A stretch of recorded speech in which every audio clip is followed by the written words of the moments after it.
মানুষের কাছে একটা বিষয় উদ্বিগ্নতা দেখা দিয়েছে। আমরা আজকে মূলত কয়েকটা বিষয় নিয়ে উদ্বিগ্নতার সাথে মূলত আমরা জেলা রিটার্নিং কর্মকর্তা আমাদের জেলা ডিসি মহোদয় জেলা প্রশাসক মহোদয়ের কাছে আমরা থাকলাম। তার মধ্যে একটা বিষয় ছিল, আপনারা জানেন যে নির্বাচন পরিচালনার সাথে ওতপ্রোতভাবে যারা জড়িত, বিশেষ করে নির্বাচন কেন্দ্রভিত্তিক যে প্রিজাইডিং অফিসার, সহকারী প্রিজাইডিং অফিসার এবং পুলিং অফিসার, তারা মূলত একটা কেন্দ্রের নির্বাচনটাকে পরিচালনা করে। ইতিমধ্যেই গত 2 দিন ধরে সংশ্লিষ্ট কর্মকর্তার পক্ষ থেকে সংশ্লিষ্ট নির্বাচনী পরিচালনার জায়গা থেকে মেসেজ গেছে কারা কারা আগামী 12ই ফেব্রুয়ারি নির্বাচন পরিচালনার সাথে সংশ্লিষ্ট কেন্দ্রে দায়িত্ব পালন করবেন।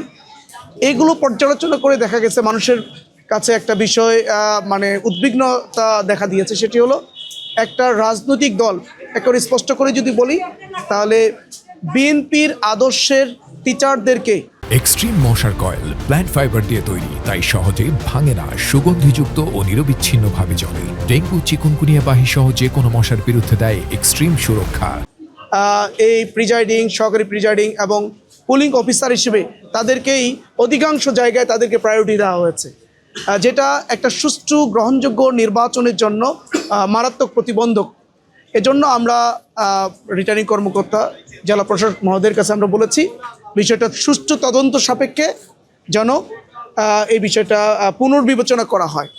মানুষের আস্থা ফিরিয়ে নিয়ে আসার জন্য নির্বাচনের ব্যাপারে এটা অত্যন্ত গুরুত্বপূর্ণ। এজন্য এই বিষয়টা আমরা বলেছি এবং জেলা প্রশাসক মহোদয়, রিটার্নিং কর্মকর্তা মহোদয় উনি আমাদেরকে আশ্বস্ত করেছেন।